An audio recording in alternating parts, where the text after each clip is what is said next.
नमस्कार बच्चों। हमने कल सूर्यकांत त्रिपाठी निराला का अध्याय पढ़ लिया है। दोनों भाग, दो कविताएं थी, दोनों पूर्ण हो गई हैं। आज हमारे नया अध्याय है। नए अध्याय का वीडियो बनाएंगे हम, जिसका नाम है सुभद्रा कुमारी चौहान। सुभद्रा कुमारी चौहान की बात करें अपन, इनके जीवन परिचय की, तो देख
देखिए बच्चों, सुभद्रा कुमारी चौहान का जन्म 16 अगस्त 1904 को प्रयाग में हुआ और प्रयाग के भी निहालपुर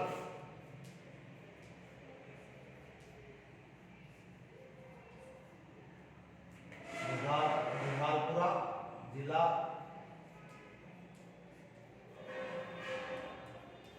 प्रयाग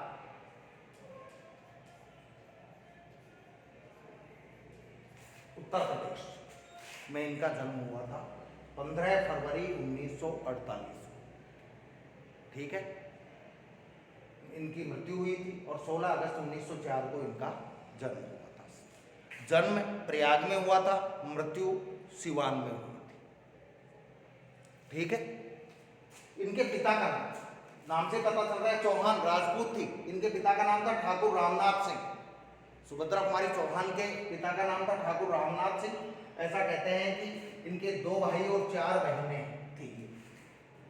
सुभद्रा कुमारी चौहान 2 भाई और 4 बहनें थी। इसके अलावा सबसे बड़ी और विशेष बात मैं बताऊं, गांधी जी ने जो असहयोग आंदोलन किया था 1942 में, गांधी जी ने जो असहयोग आंदोलन किया था, उस असहयोग आंदोलन में भाग लेने वाली पहली महिला थी। गांधी जी के असहयोग आंदोलन में भाग लेने वाली पहली महिला थी श्रीमती सुभद्रा कुमारी चौहान। और थोड़ा आगे देखें, इनके पति का नाम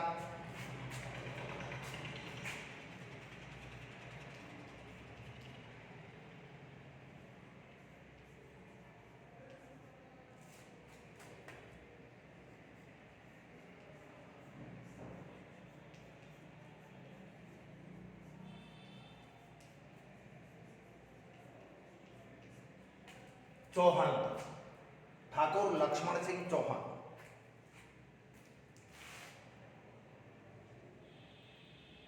इन्होंने प्रयाग से शिक्षा ग्रहण की और विद्यार्थी काल में जब ये पढ़ती थी उस समय ये लिखने लग गई थी। तो इनकी सबसे प्रसिद्ध रचना झांसी की रानी है। इसके अलावा एक रचना और है, मेरा नया बचपन।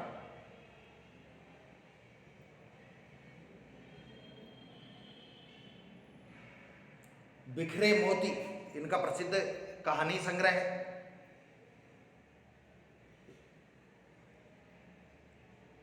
इनको कई पुरस्कार मिले हैं, इनको कई पुरस्कार मिले हैं।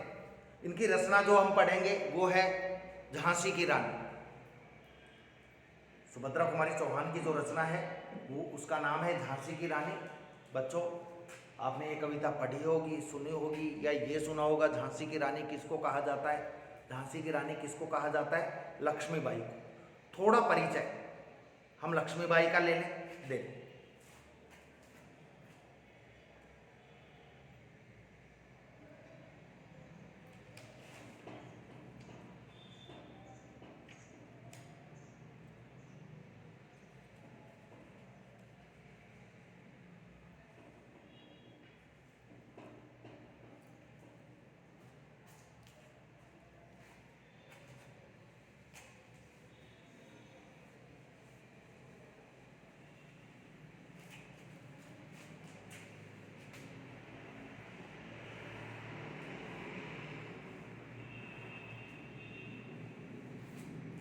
लेकिन आप ये ध्यान रखना, झांसी की रानी किसको कहा जाता है?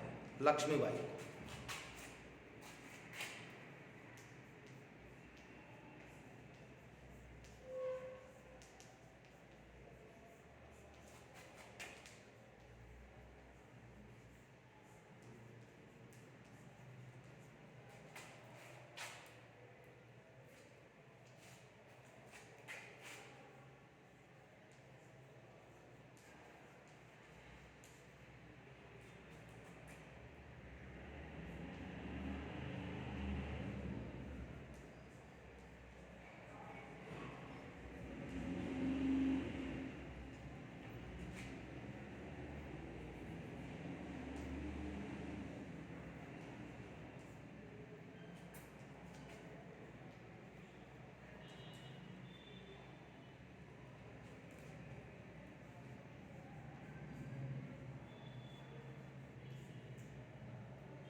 देखिए बच्चों,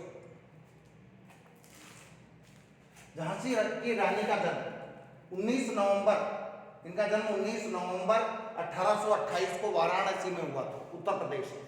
और इनकी मृत्यु 18 जून 1858 में ग्वालियर में, ग्वालियर में एक जगह है कोटा की सराय, ग्वालियर में एक जगह है कोटा की सराय, यहां पर इनकी मृत्यु हुई थी।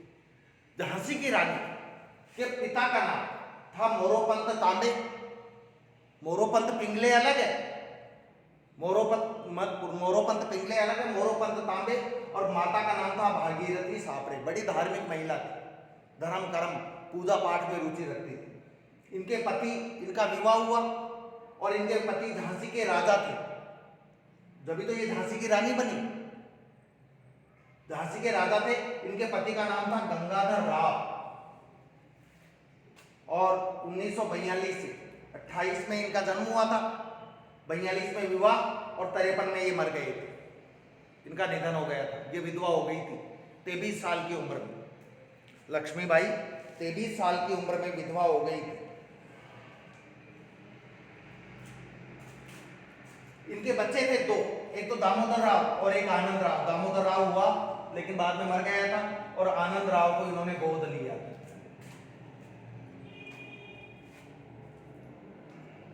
ऐसा कहते हैं कि जब इनके पति का निधन हुआ गंगाधर राव का 1953 में, तो अंग्रेजों ने झांसी के किले पर अधिकार कर लिया था। अंग्रेजों ने झांसी के किले पर अधिकार कर लिया था, और झांसी के किले पर जब अंग्रेजों ने अधिकार कर लिया तो लक्ष्मीबाई को झांसी का किला छोड़कर झांसी के महलों में आकर रहना पड़ा था। झांसी के रानी महल है जगह।